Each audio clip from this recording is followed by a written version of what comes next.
How do you spot the difference? If there's two guys and both of them say they care about me and they both show actions that So glad you asked, because I have the answer. And it's actually really simple when you understand the mentality of these men, these problematic men, the ones who lie and who manipulate and who do all the bad things that we talk about. And that is that they all want power and control in the relationship. All of the liars, the abusers, the narcissists, like at their core, that's what they want. And so that is how you tell the difference, by being very difficult to control. So to use your hypothetical scenario, you have two men and they're both doing the same things. They're both saying all the right things, doing all the right things.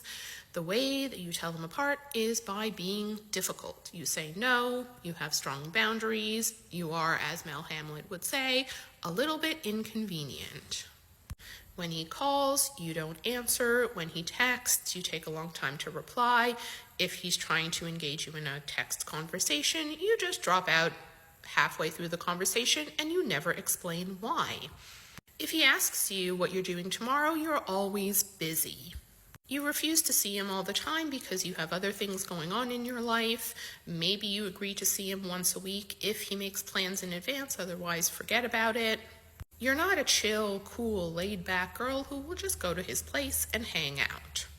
And most importantly, you're very secure with high self-esteem, and so you really don't care what he thinks about that. You recognize instantly that any man who would have a problem with your boundaries is not your man, and you block him instantly without any further explanation. And you don't think twice about it because you don't crave men's validation and attention. When you are that woman, you will trigger the men who are seeking power and control in the relationship, and you will see their true colors come out.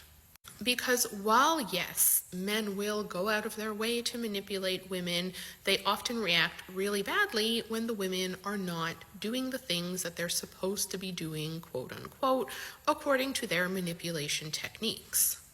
And when that happens, their last-ditch attempt will be to try to get you to be afraid of losing them.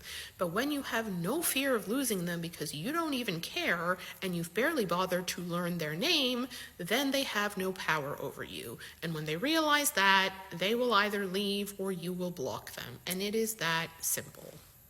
Now, simple doesn't mean easy, and I never blame women for falling for a man's manipulation tactics because we've all been there. We are all potentially vulnerable to that. And if you don't know specifically what you're looking for, of course, you can very easily miss the signs.